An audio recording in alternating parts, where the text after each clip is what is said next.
지난주가 명절이었는데 뉴스를 보니까 추석 명절을 맞아 고향에 다녀오시는 분들이 이전보다도 많이 줄었다고 합니다. 그런 가운데도 오랜만에 고향을 방문하신 분들은 아마 고향에 계신 분들로부터 환영을 받으셨을 것입니다. 혹시 고향에 가셔서 고향 분들이 심하게 배척하고 낭떠러지로 끌고 가서 거기서 밀어뜨려 떨어뜨리려는 그런 어려움을 겪은 분 계십니까? 아마 그런 상황이라면 가지도 않으셨겠죠. 근데 오늘 말씀은 예수님께서 고향 나사렛에 방문했는데 전혀 환영받지 못했다고 하는 말씀의 내용입니다. 이상한 일이죠. 왜 예수님께서 명성이 높아져 가고 있는데 고향 나사렛을 방문해서 사람들로부터 환영받지 못하고 배척당하셔야 되느냐? 저희 문화에서는 보통 고향이란 잘났거나 못났거나 우리가 남이가 하면서 무조건 덮어놓고 지지하는 그런 모습일 때가 많이 있지 않습니까? 심지어 정치에서조차 지역감정이라고 해서 못난 사람을 그냥 후보자로 내세워도 다 지지해주고 표를 몰아줘가지고 당선시켜주는 것이 우리의 문화입니다. 올림픽 때 금메달이라도 따면은 금이 환영을 하죠. 카퍼레이드를 벌이고 그냥 목에 화환을 걸고 사람들이 환호하는 가운데 그런 모습을 보여줄 때도 있습니다. 또 졸업한 학교에서는 플래카드를 걸고 대단한 업적을 남겼다고 환영합니다. 얼마 전에 이 근처 학교에 보니까 학교 다니는 학생이 무슨 조리사인가 요리사 시험에 합격했다고 플래카드가 오랜 시간 걸려진 것도 봤습니다. 보통은 같은 동네에 사는 사람이 유명해졌다면 그 사람과 자신이 친분 관계가 있었다는 것을 내세우거나 자랑스럽게 말하는 것이 우리 문화입니다. 현대 우리 문화도 그렇지만은 고대 사회, 예수님 당시 사회는 훨씬 더 그랬습니다. 동네 자랑이죠. 그런데 왜 예수님께서 사람들에게 배척을 당하셨느냐 하는 것입니다. 오늘 말씀을 통해서 예수님께서 나사렛 고향에 가시게 된 배경이 무엇인지, 고향에 가셨을 때 나사렛 사람들이 보인 반응은 무엇인지, 왜 그런 반응을 보였는지 이런 내용들을 차례대로 살펴보도록 하겠습니다. 53절 말씀에 보면 예수께서 이 모든 비유를 마치신 후에 그곳을 떠나서라고 했습니다. 마태복음에 보면은 5개의 가르침의 묶음이 있다고 그랬죠. 5장부터 7장까지 산상순, 10장에서 선교, 그리고 13장 무엇입니까? 하나님 나라의 비유죠. 이런 식으로 한 묶음이 맞춰질 때마다 똑같은 정형적인 문구로 끝납니다. 예수께서 이 말씀을 마치신 후에, 마치신 다음에, 이 말씀이 나왔다는 것은 이 주제의 묶음이 끝났다는 것입니다. 하나님 나라의 비유가 이제 맞춰졌다라고 하는 말씀이죠. 이 하나님 나라의 비유를 말씀하시고 나서 이제 다음 행선지로 가는데 다음 행선지를 어디를 택했느냐? 고향을 택했습니다. 이 문맥을 이해하기 위해서는 하나님 나라의 비유를 말씀하기 직전의 상황을 우리가 기억해야 됩니다. 12장 마지막 부분에 나오는 내용이죠. 어떤 내용이었습니까? 예수님께서 귀신 들려서 눈 멀고 말 못하는 사람을 고치셨습니다. 예수님께서 이렇게 놀라운 능력을 행하시니까 바리새인들이 예수님의 그 능력의 출처에 대해서 말합니다. 귀신의 왕 바알세불을 힘입어서 이런 능력을 행한 것이다. 이거 폄훼하는 정도가 아니라 예수님을 미친 사람 취급하는 것이죠. 귀신의 능력을 힘입어서 귀신을 쫓아냈다. 이렇게 말하는 소리가 어디까지 흘러들어갔느냐? 예수님의 가족에까지 흘러갔습니다. 예수님의 가족들이 예수님을 만나러 왔습니다. 예수님 말씀을 하고 가르치시는 동안 예수님의 가족들이 문 밖에 와서 기다리고 있다. 그 전가를 예수님에게 전해주죠. 예수님 뭐라고 하십니까? 누가 내 어머니며 형제며 자매들이냐? 예수님 말씀을 듣고 있는 제자들을 가리키면서 하늘에 계신 내 아버지의 뜻대로 하는 자가 내 형제요 자매요 어머니니라. 이렇게 말씀하십니다. 예수님을 향해서 사람들의 태도가 뚜렷이 둘로 나누게 됩니다. 예수님의 말씀을 듣는 제자들이 있는가 하면 예수님께 대해서 그 능력의 근원이 마귀로부터 비롯된 것이라고 예수님을 대적하는 사람들로 이렇게 둘로 뚜렷이 나뉘게 되죠. 이렇게 둘로 나뉘게 되는 상황에서 예수님께서 밖에 나가셔서 하나님 나라가 무엇인가 하는 것을 비유로 7개를 말씀하신 내용이 마태복음 13장이었죠. 비유로 말씀하신 내용은 예수님을 대적하는 사람들의 입장에서는 그 비유의 내용이 그냥 재미있는 이야기입니다. 우리가 옛날 이야기 듣듯이 일상생활에 있는 재미있는 이야기로 그냥 듣습니다. 그걸 가지고 시비할 수가 없습니다. 그런데 그 내용의 깊이를 알게 되면 예수님께서 그 의미를 제자들에게 풀어주시자 그 하나님 나라의 오묘하고 아주 심오한 진리가 거기에 담겨 있는 것입니다. 하나님 나라의 어떤 방정식이 나오죠. 아는 자는 더 깊이 깨닫고 더 부유해지고 알지 못하는 자는 그나마 듣고 있는 지식조차도 별 의미가 없는 것이 되죠. 이게 비유를 말씀하신 다음에 이 비유를 말하기 직전 상황, 예수님의 가족들이 찾아와 가지고 예수님 미쳤다는 소문을 듣고 어찌할 줄 몰랐지 않습니까? 다시 이제 예수님께서 나사렛 고향에 가셔서 이 가족들도 만나게 되고 그 가족들이 예수님에 대해서 들린 그 미쳤다는 소문의 진상이 무엇인지, 진정한 의미가 무엇인가 하는 것을 판단할 수 있도록 도와주시는 것이라고 할 수 있습니다. 예수님의 가족들에게 예수님이 미쳤다는 소문이 들렸을 정도라면 고향 나사렛 사람들도 예수님에 대한 소문을 익히 들었을 것입니다. 명절에 고향을 찾아가면서 선물 꾸러미를 듣고 환영을 받을 것이고 서로 기쁘게 인사할 것이라는 이런 기대를 하기는 어려운 상황이죠. 예수님께서 고향 나사렛에 가셔서 회당에 가셨습니다. 회당은 예수님께서 어려서부터 성장하면서 늘 예배드리던 그런 장소였겠죠. 아름다운 추억이 깃든 그런 장소였겠죠. 그러나 예수님께서 회당에서 가르치시면서 그 장소는 불편한 장소로 바뀌게 됩니다. 마태복음에 보면은 예수님께서는 이제 더 이상 회당을 방문하지 않습니다. 이전에는 회당에 방문해서 여러 가지 기적을 행하기도 하시고 병든 자를 고치시고 귀신을 내쫓고 말씀을 전하기도 하셨는데 나사렛 고향 회당에서 일어난 이 사건을 계기로 해서 마태복음에서는 더 이상 회당을 방문하지 않습니다. 고향 사람들이 어떻게 반응했느냐? 54절 말씀에 보니까 고향으로 돌아가사 그들의 회당에서 가르치시니 그들이 놀라 이르되 이 사람의 이 지혜와 이런 능력이 어디서 났느냐? 일단 회당에 참석한 사람들은 예수님이 가르치시는 그 가르침을 듣고서 깜짝 놀랐다고 합니다. 예수님의 지혜와 능력에 놀랐습니다. 당연한 거죠. 예수님의 가르침은 믿지 않는 사람들에게조차도 범접할 수 없는 것입니다. 인류 역사를 통틀어서 수많은 철학자와 사상가들이 나왔지만은 그들의 말들 가운데, 그들의 가르침 가운데 남아있는 것들이 얼마나 됩니까? 사람을 변화시켰다고 할 만한 가르침들이 얼마나 됩니까? 탁월한 지성을 가르친 철학자나 사상가들이라 할지라도 사람들에게 미친 영향력은 극히 미미합니다.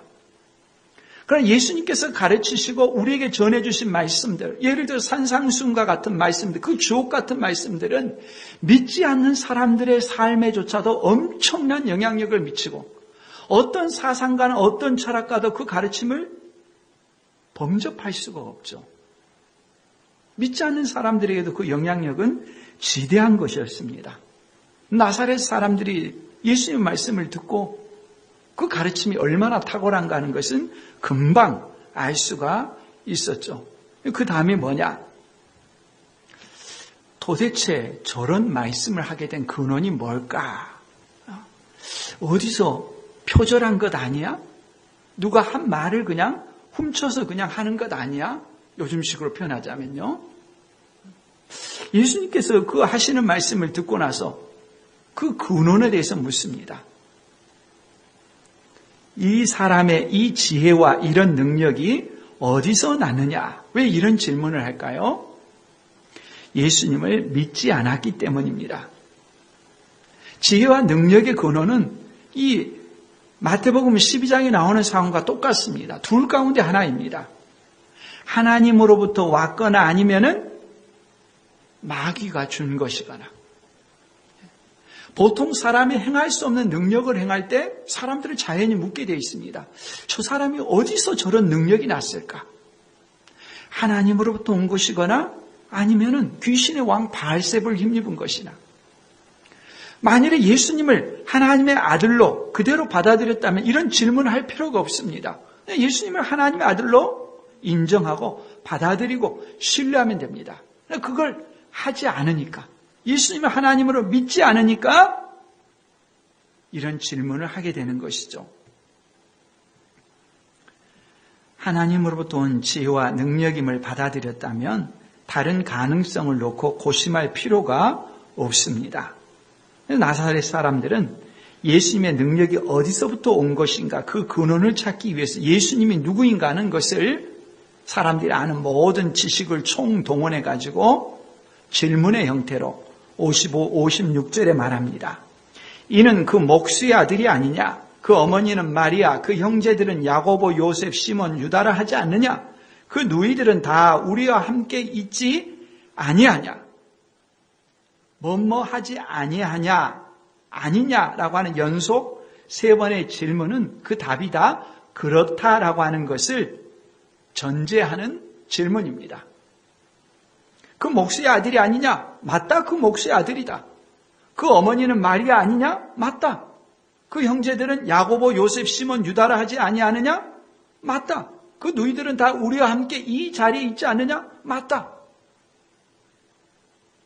예수님에 대한 정보를 통해서 우리는 최소한 3가지 내용을 알 수 있습니다. 예수님은 누구입니까? 그 목수의 아들입니다. 그 목수라고 했습니다. 정관사가 붙어 있어요. 딱 한정되어 있어요. 이 말은 그 목수라고 하면 모든 사람이 다 아는 것입니다. 나사렛이라는 마을이 작기 때문에 목수가 한 명밖에 없다는 거죠.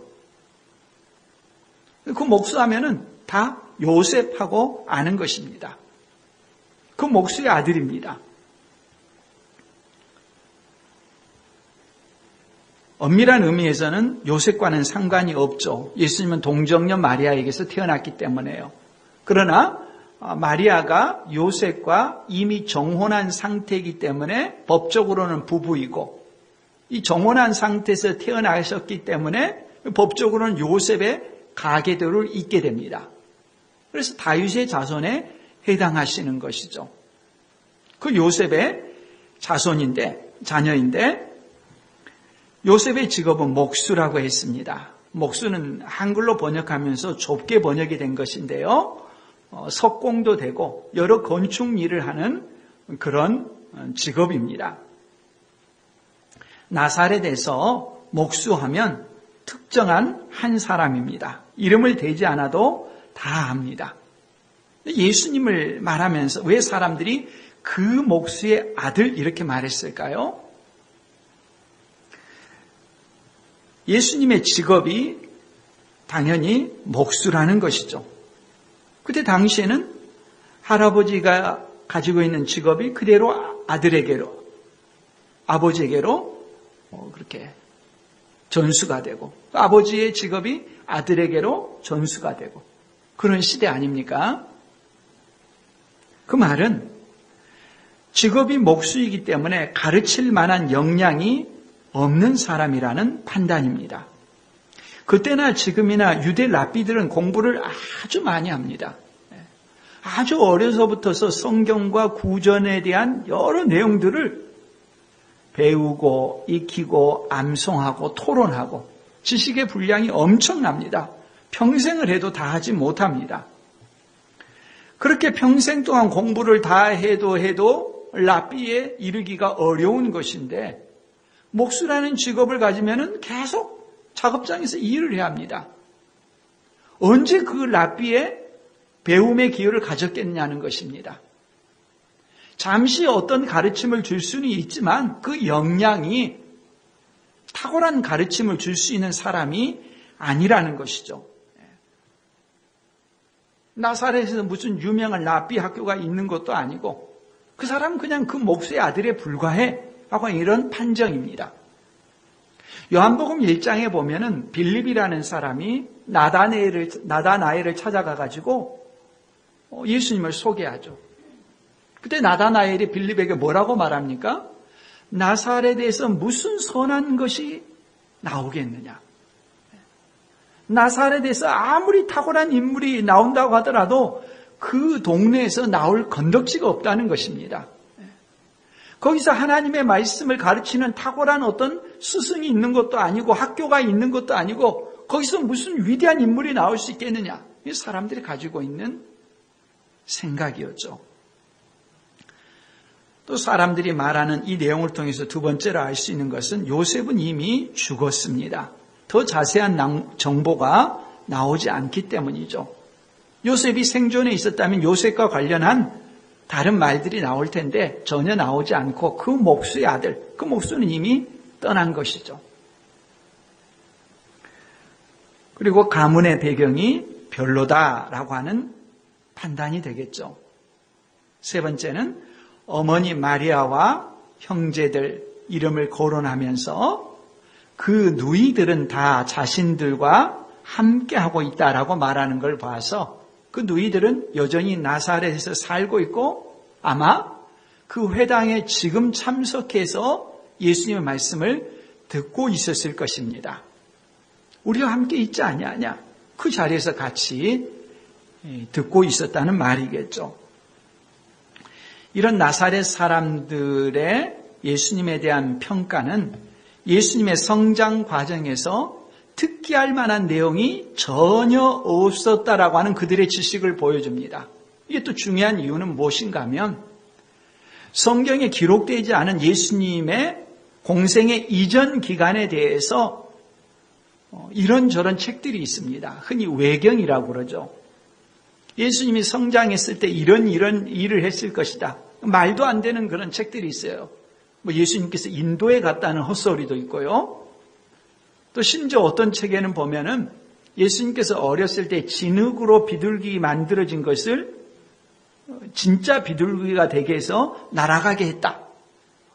예수님은 그래서 그 공생의 이전에 알려지지 않은 기간에도 뭔가 범접할 수 없는 신비한 일들을 했다. 이런 것들을 이렇게 기록한 책들이 있는데 이런 건 다 허구라는 것이 금방 본문을 봐서 알 수 있습니다. 만일에 예수님께서 공생의 이전 기간에 이런 놀라운 일들을 했다고 한다면 나사렛 사람들이 그 일을 본문에서 말하지 않을 까닭이 없죠. 예전에도 뭔가 범접할 수 없는 비범한 일들이 있었단 말이지. 그때 이런 놀라운 일들을 행했지 않았어? 이런 것들을 근거로 제시했을 텐데 지금 나사렛 사람들이 말하는 정보에 의하면 그런 것들이 전혀 거론되지 않아요. 오히려 뭡니까? 별 볼 일 없는 가문에 별로 특이할 것 없고 우리 주변에 있는 사람들하고 비슷하고 그 누이들은 우리하고 결혼한 우리의 친인척들 아닌가? 별 볼 일 없네. 그 사람에게서 무슨 선한 것이 나올 수 있겠는가? 이런 평가인 셈이죠. 사람들이 예수님에 대해서 알고 있는 기본적인 자료들입니다. 그런 자료들을 총동원해서 그들이 예수님을 평가하려고 하는 것입니다. 그 평가는 무엇입니까? 우리하고 별다른 차이점이 없는 분이 명성을 얻고 있고 놀라운 가르침을 하려고 하는데 우리는 그런 예수님을 우리보다 탁월한 분으로서 인정할 수 없고 받아들일 수 없다 하는 그런 결론에 이르게 됩니다.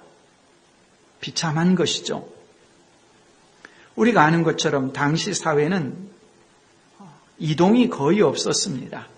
거주 이전의 자유라든지 직업 선택의 자유라는 것은 근대 사회에 들어와서 있게 된 것이죠. 옛날에는 마음대로 이사를 할 수도 없고 직업을 선택하기도 그렇게 마음대로 되지도 않았습니다. 직업이 할아버지에서 아버지에게로 자식에게로 대대로 전수되지 않습니까? 영국 사람들, 미국 사람들 그 이름에 그런 거 있다는 거 우리 너무 잘 알잖아요. 베이커, 빵 굽는 사람이 계속해서 그냥 가족이었던 셈이죠. 스미스, 그냥 철을 다루는 그런 사람 맞습니까? 이런 식의 그런 것들이지 않습니까? 이름에서 그냥 그 사람이 어떤 가문인가 하는 것이 다 드러나는 겁니다. 목수라는 직업을 말하고 마리아와 많은 형제 자매들의 이름을 거론할 때 나사렛 사람들이 무슨 말을 하고 싶었겠습니까? 성경에 나와 있지 않지만 이 말을 통해서 우리가 짐작할 수 있습니다. 송충이는 솔잎을 먹고 자라야지. 제 분수를 알아야지. 그 많은 식구들이 있는데 그들의 생계를 책임져야지. 지가 뭘 배웠다고, 뭘 안다고. 가족들의 생계를 책임지지 않고 라피 공부를 한 것처럼 나서서 가르치는 일을 하느냐. 그 평가가 그 말들 속에 감춰져 있는 거죠.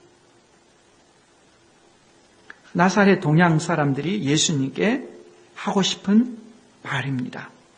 여기저기 충고한다고 예수님을 어려서부터 지켜봤다고 하는 사람들이 예수님께 이런 말들을 쏟아내고 있겠죠. 사람들은 누구나 자신들의 지식의 한계 안에 갇혀 있습니다. 그리고 자기의 그 지식과 경험을 토대로 해서 자기가 내린 결론이 현명한 최선의 결론, 최상의 지식의 결과라고 생각합니다. 이성적이라고 여깁니다. 그러나 사람이 알고 있다는 것이 도대체 얼마나 됩니까? 지극히 일부분에 불과합니다. 사람들이 정확하게 본질을 통찰하지 못하기 때문에 외적인 포장에 속습니다. 왜 우리나라 지도자들이 그 자녀들을 좋은 학교에 보내고 막 그냥 배경을 화려하게 만들어가지고 화려한 경력, 이력서에 쓸만한 것들을 만들어주려고 합니까? 그런 외적인 화려함이 있으면 뭔가 돋보이는 것처럼 사람들이 받아준다는 걸 너무 잘 알기 때문에 그래요. 뭔가 학위가 있으면 그 사람이 배운 것이 대단히 많은 것처럼 사람들이 생각합니다. 사실 별것도 없습니다. 복음서 앞부분에 보면 나사렛 사람들이 알지 못하는 내용들이 기록된 것을 볼 수 있습니다. 예수님께서 요셉의 아들이라고 하지만 그렇습니까? 아니에요. 동정녀 마리아에게서 태어난 성육신하신 하나님이시지 않습니까? 예수님께서 할례를 받기 위해 성전에 가셨을 때 시몬과 안나가 예언했습니다. 그 예언의 내용을 그들이 알겠습니까? 태어난 아기 예수께 경배하기 위해서 동방박사가 예물을 가지고 방문했습니다. 그런 내용을 알고 있습니까? 목자들이 들판에서 양을 치고 있다가 아기 예수께 경배하러 왔습니다. 그런 내용을 알겠습니까? 베들레헴에서 2살 이하의 아이들이 다 학살당했습니다. 무엇 때문에 그런 일이 일어나는지 나사렛 사람들이 도무지 알겠습니까? 그들이 안다고 하지만 그 아는 지식이라는 것은 편협하고 그 아는 지식을 해석하는 것도 자기들의 편견에 치우쳐가지고 잘못된 결론을 내리는 것이 너무도 많죠. 나사렛 사람들이 예수님을 안다고 생각했는데 그 안다는 친밀함이 오히려 예수님이 누구이신가 하는 것을 깨닫는데 큰 장애가 됐습니다. 나사렛에서 예수님께서 어떤 말씀을 전했느냐. 마태복음에는 잘 그 내용이 기록되지 않아서 우리가 알기 어렵습니다. 누가복음에 보면 이 내용이 더 자세하게 나옵니다. 누가복음 4장에서 예수님께서 나사렛에 방문하셔가지고 가르치시고 말씀하신 내용을 일컬어서 흔히 나사렛 선언이다 이렇게 표현합니다. 누가복음에는 예수님께서 공생애를 시작하면서 처음 선포하시는 내용을 이 나사렛 선언, 나사렛 회당에서 가르치신 내용을 앞부분에 놓습니다. 마치 대통령이 취임할 때 내 국정지표는 이것이다. 취임 선서를 하면서 이렇게 말하지 않습니까? 예수님께서도 공생애를 시작하시면서 예수님의 공생애 사역, 어떤 청사진을 가지고 있다는 것을 나사렛에서 선포를 하십니다. 누가복음 4장 18, 19절에 보면 이사야 말씀을 인용하십니다. 주의 성령이 내게 임하셨으니 이는 가난한 자에게 복음을 전하게 하시려고 내게 기름을 부으시고 나를 보내사 포로된 자에게 자유를, 눈먼 자에게 다시 보게 함을 전파하며 눌린 자를 자유롭게 하고 주의 은혜의 해를 전파하게 하려 하심이라 하였더라. 그리고 나서 이 말씀이 성취되었다라고 선포하십니다. 오래전 이사야 선지자가 메시아가 오게 되면 일어날 일들을 예언했는데 예수님께서 그 말씀을 인용하시면서 이 말씀이 성취되었다. 그 말은 무슨 말입니까? 예수님 메시아라는 말 아닙니까? 그죠? 나사렛 주민들이 어떻게 반응하느냐? 이 사람이 요셉의 아들이 아니냐? 누가 보면 그렇게 기록하고 있습니다. 예수님의 무슨 말을 하더라도 구약의 어떤 말씀을 인용해서 성취했다 말하더라도 귀 기울일 필요가 없다는 것입니다. 저 사람 요셉의 아들이야. 나사렛 사람들이 그렇게 부정적으로 반응하자 예수님께서는 누가복음에 보면은 추가적으로 두 사람을 인용해서 말씀하십니다. 한 사람은 사렙다의 한 과부이고 또 한 사람은 수리아, 아람이라고 하죠. 수리아의 군대 장관 나아만입니다.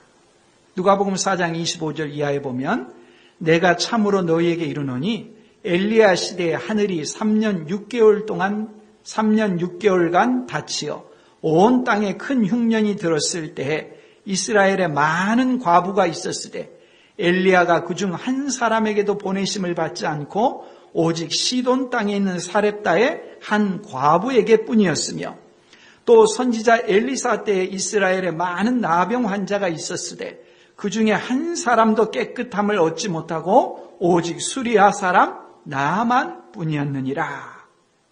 두 사람의 공통점은 이방인입니다. 예수님께서 왜 이 말씀을 하셨을까요? 구약시대 이스라엘 백성들이 선지자들이 전한 말씀을 듣지 않자, 순종하지 않자 하나님께서는 선지자들을 이방 사람에게 보내셨습니다. 그런데 이방 사람들은 믿고 받아들였습니다. 순종했습니다. 하나님의 구원의 은총을 받았던 것이죠. 자기 백성들, 이스라엘 백성들은 선지자의 말을 듣지 않자 구원의 은혜를 입지 못했는데 이방인들은 이 선지자의 가르침을 받아들여서 구원을 얻었다는 것입니다. 구체적으로 이런 내용이죠. 엘리야 선지자 때에 당신 아합 왕이 다스릴 때입니다. 엘리야 선지자가 갑자기 사람들에게 나타나서 열왕기상 17장에 보면 선포를 하죠. 이 땅에 기근이 임할 것이라고. 그 땅에 기근이 임했습니다. 사람들이 먹을 것이 없었습니다. 하나님께서 엘리야 선지자에게 저 멀리 이방 땅 시돈에 있는 사렙다 지역으로 가라고 합니다. 그래서 엘리야 선지자가 사렙다로 갔습니다. 이방 땅에. 그 땅에 가니까 어떤 한 여인이 나뭇가지를 줍고 있는 중이었습니다. 엘리야 선지자가 그 사렙다의 한 과부에게 말하죠. 나한테 떡을 만들어서 가져오라. 근데 그 과부가 하는 말이 나한테 지금 남아있는 것은 통에 밀가루 한 주먹하고 병에 기름 조금밖에 남아있지 않다고. 마지막으로 이것을 떡을 만들고 하나밖에 없는 자식과 이 떡을 먹고 이제 죽을 거라고. 기근이 멀리 퍼져가지고 이방 땅까지 너무도 힘들고 어려운 상황이었죠. 근데 엘리야 선지자 뭐라고 합니까? 걱정 말고 염려 말고 그걸로 떡을 만들어 가지고 나한테 가져와라. 네 통에 떡이 밀가루가 떨어지지 않고 네 병에 기름이 떨어지지 않을 것이다. 걱정 말고 떡 만들어서 가져와라 합니다. 우리의 그 말하면 들을 수 있겠습니까? 마지막 남은 그 하나인데 그거 하나 먹고 하나밖에 없는 자식과 이제 죽으려고 하는데 엘리야가 그걸 만들어서 자기가 가져오라는 거예요.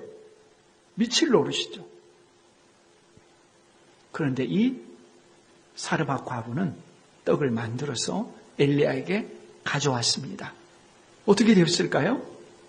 그 통에 밀가루가 떨어지지 않고 그 기름병에 기름이 떨어지지 않았다고 말합니다.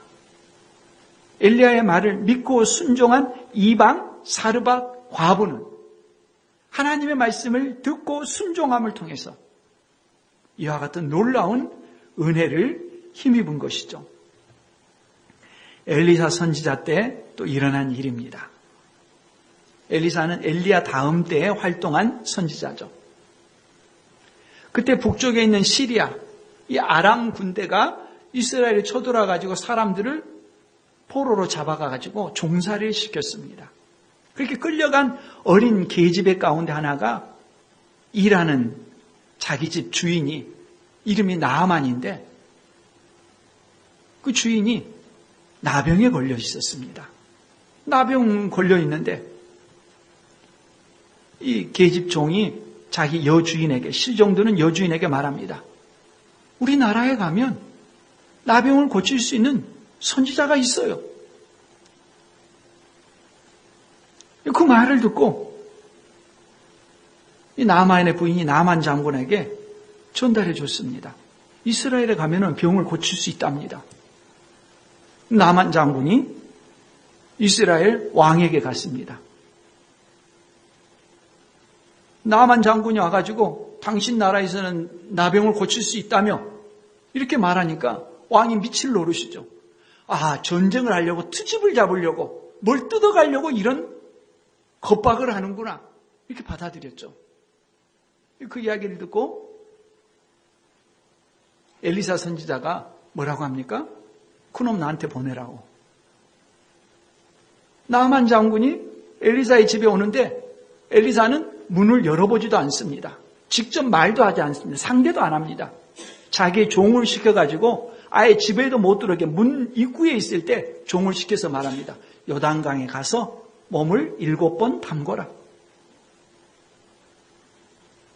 나만이 처음에는 화를 냈습니다. 요단강이 그렇게 물이 깨끗하지 않거든요. 자기 나라에는 더 깨끗한 물, 더 좋은 물이 있는데 문을 열고 와가지고 좀 만져보거나 뭐 그냥 진단하거나 뭐 그런 조치를 취해야 되지 보지도 않고 그런 말을 하냐. 화가 나서 막 그냥 노발대발하는데 옆에 있는 지혜로운 사람들이 더한 일을 시켜도 하지 않았을 거냐고. 그럼 뭐가 힘드냐고.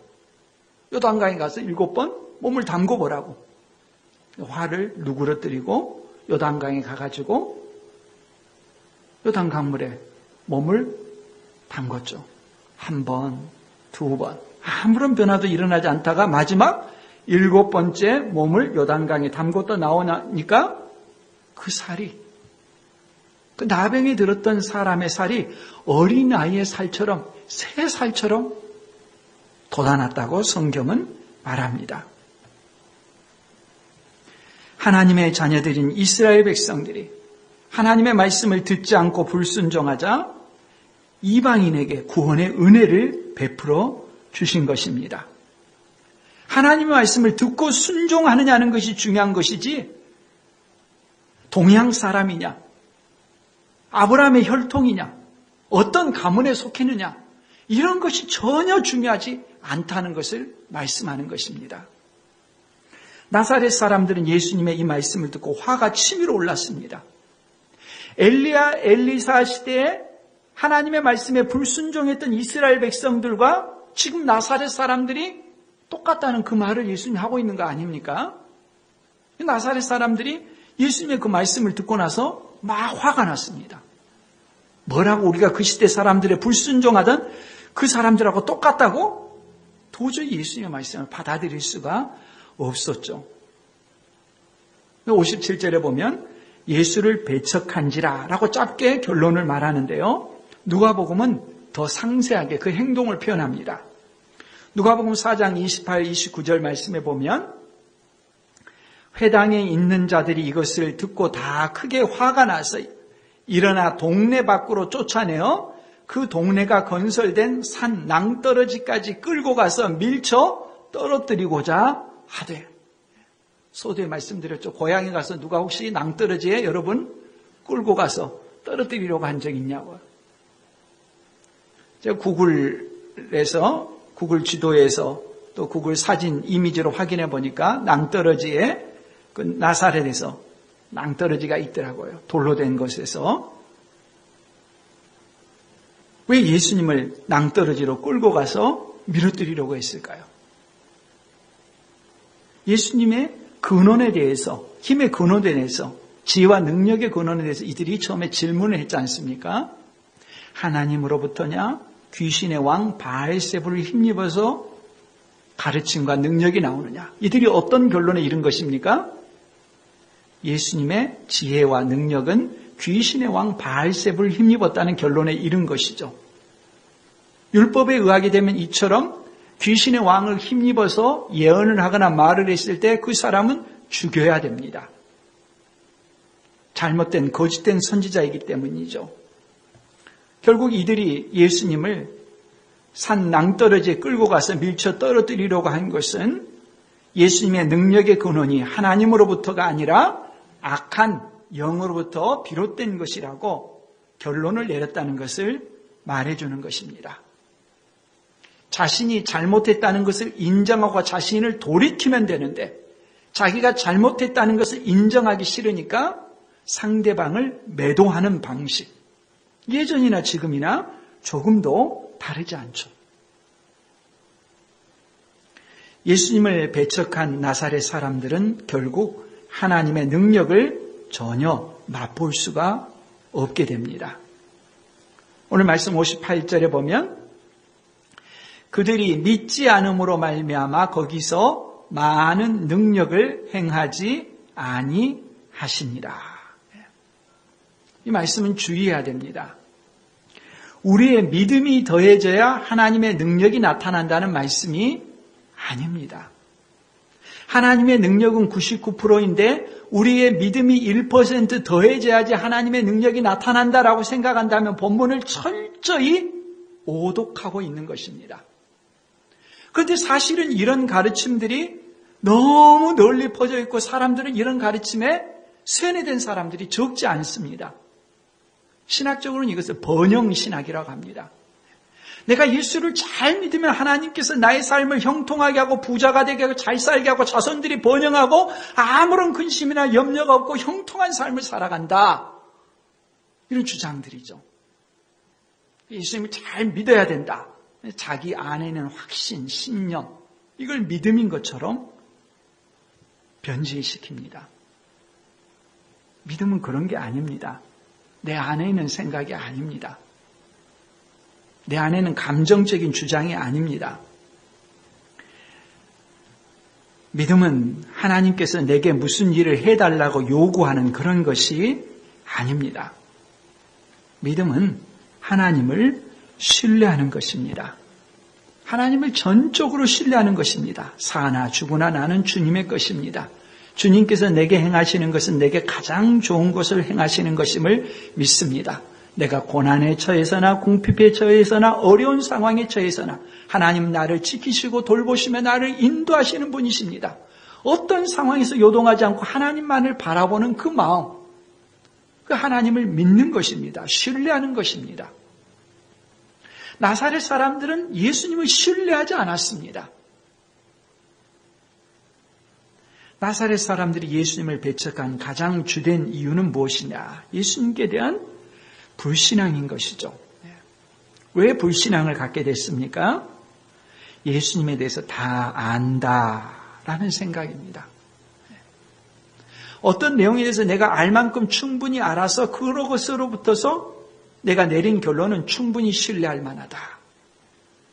그렇게 사람들이 착각을 할 때가 적지 않습니다. 그러나 익숙하다고 생각한 것이 오히려 큰 장애가 될 수 있습니다. 나사렛 사람들이 그랬죠. 예수님에 대해서 잘 알고 있다. 예수님의 과거에 대해서 이런저런 말들을 이렇게 나열하는 그 지식들. 다 안다고 생각했지만 그 안다고 생각한 것이 그들에게 큰 장애였습니다. 아마 예수님과 함께 자랐던 동생들, 요셉과 마리아 사이에서 태어난 그 자녀들이야말로 예수님을 잘 안다고, 누구보다도 잘 안다고 생각했을 것입니다. 그러나 그들이 내린 결론은 무엇이었습니까?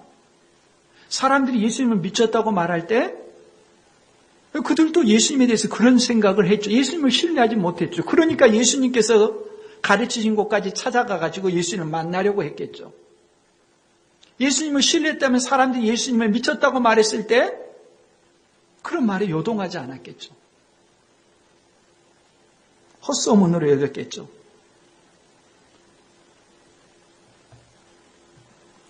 익숙하다고 여긴 것들이 정말 익숙한 것인지 우리가 스스로에게 정직하게 물어보아야 합니다. 예수님은 나사렛에 가셔서 회당에서 가르치셨습니다. 사람들이 예수님을 배척합니다. 예수님의 가족들은 그 모습을 다 지켜보게 되었습니다. 예수님이 우리와 함께 자랐지만 한 가족이었지만 예수님은 우리와 다른 하나님의 아들이신가? 아니면 동네 사람들이 말하는 것처럼 우리 눈에 너무도 익숙해진 그 모습 그대로 예수님은 그냥 평범한 사람에 불과한 목수에 불과한 그런 존재인가? 가족들은 그 문제를 놓고 이제 씨름을 해야 되겠죠. 그때까지도 그들은 예수님을 믿지를 못했어요. 그러나 예수님께서 십자가에 달려 죽으시고 부활하시고 승천한 다음에 자녀들에게 변화된 모습이 나타나죠. 신약 성경에 보면 야고보서가 있습니다. 야고보서 누가 썼습니까? 본문에 나오는 야고보가 썼습니다. 요셉과 마리아 사이에 태어난 야고보죠. 또 신약 성경에 보면은 요한계시록 바로 앞에 유다서가 있습니다. 유다서는 누가 썼습니까? 본문에 나오는 유다가 썼습니다. 이때까지만 해도 예수님을 자기들이 알고 있는 지식에 가지고서 판단했지만 함께 자라서 너무나 친숙해서 너무나 익숙해서 그냥 보통 사람으로 생각했었는데 그 예수님이 누구이신가 하는 것을 십자가의 관점에서 부활의 관점에서 새롭게 보면서 예수님이 하나님의 아들이시라는 것을 깨닫고 믿고 받아들이게 된 거죠. 야고보나 유다나 예수님을 향해서 형제 예수 이렇게 표현하지 않습니다. 자신을 종이라고 말합니다. 나사렛 사람들이 보이는 이 반응들에 대해서 우리가 우리 자신은 어떤가고 우리 자신을 관찰해 봐야 됩니다. 우리는 예수님에 대해서 나름의 지식을 가지고 있습니다. 또 어떤 사람들은 나는 복음서를 여러 번 읽어서 예수님에 대해서 나름대로 잘 알고 있다라고 말씀하는 분들도 있을 것입니다. 수십 년을 교회 다녔다고 말씀하기도 하실 것입니다. 내가 정말 예수님을 아느냐는 것입니다. 익숙한 문화, 익숙한 영어, 익숙하게 사용하는 말들 그런 것이 아니라 내가 정말 예수님을 하나님의 아들로 알고 있느냐는 것입니다. 이게 중요한 것입니다. 어려움에 처했을 때 우리는 어떻게 반응합니까? 사르밧 과부에게서처럼 한 번 먹고 죽을 수밖에 없는 그런 분량의 먹을 것밖에 남지 않았는데 그것을 예수님께서 달라고 했을 때 나는 과감하게 내어놓을 수 있습니까? 가장 위기의 상황에 처했을 때 우리의 믿음의 실체는 드러나게 되어 있습니다. 익숙한 성경 말씀, 익숙한 성경 구절, 내가 예수님에 대한 여러 성경 내용들 잘 알고 있다고 하지만 내가 궁극적으로 내 생명을 걸고 판단할 그 시점에 하나님께 모든 주권을 양도하고 주님이 말씀하셨으니까 내가 그대로 신뢰할 수 있습니다. 반응할 수 있습니까? 가룟 유다는 어떻게 했습니까? 그렇게 예수님을 따라다니면서 예수님을 쫓아다니면서 놀라운 기적과 능력을 행하기도 하면서 그렇게 동행했지만 마지막 순간에 예수님을 은 30냥에 팔았습니다. 자기의 생각하는 그 메시아관, 그리스도관과 달랐기 때문입니다. 자신이 생각하는 그리스도는 어떤 그리스도입니까? 세상에서 형통하게 하는 그리스도입니다. 로마의 압제에서 벗어나게 한 그리스도입니다. 세상에서 잘 살게 하는 그리스도입니다. 근데 예수는 십자가에 달려 죽게 하겠다니까 그런 예수를 따를 수가 없는 것입니다.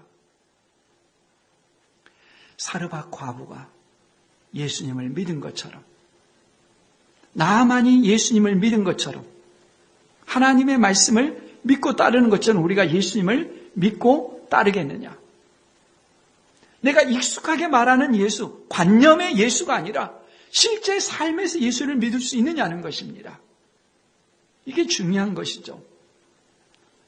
오늘 우리가 살아가는 삶의 자리에서 경제적으로 어렵거나 가족 간에 어려움이 있거나 직장에 어려움이 있거나 내 힘으로 해결하기 어려운 상상할 수 없는 그런 짐이 있습니까? 내가 해결할 수 없기 때문에 이 문제는 해결할 수 없다고 판단하십니까? 아니면 모든 문제의 주관자는 하나님이시기 때문에 하나님께 맡기고 하나님께 내 생명까지 드리는 각오로서 주님의 인도하심을 받고 순종하겠노라고 하나님의 통치를 받아들이십니까? 내가 정말 예수를 믿는다는 것은 관념의 예수가 아닙니다. 성경에 나와 있는 지식을 가지고 말하는 것이 아닙니다. 나를 통째로 예수님께 맡기는 것입니다. 어떤 내용이든지 내게 최상의 것을 주시는 것을 신뢰하는 것입니다. 나사렛 사람들이 예수님을 알았다고 생각했지만 그들은 아는 것이 아니었습니다. 우리가 참으로 예수님을 안다라고 말하는 것은 어떤 상황이든지 예수님께서 내 삶을 지키시고 인도하시고 돌보심을 믿고 신뢰하는 것입니다. 참으로 예수님을 믿고 신뢰하는 우리 모두가 될 수 있기를 바랍니다.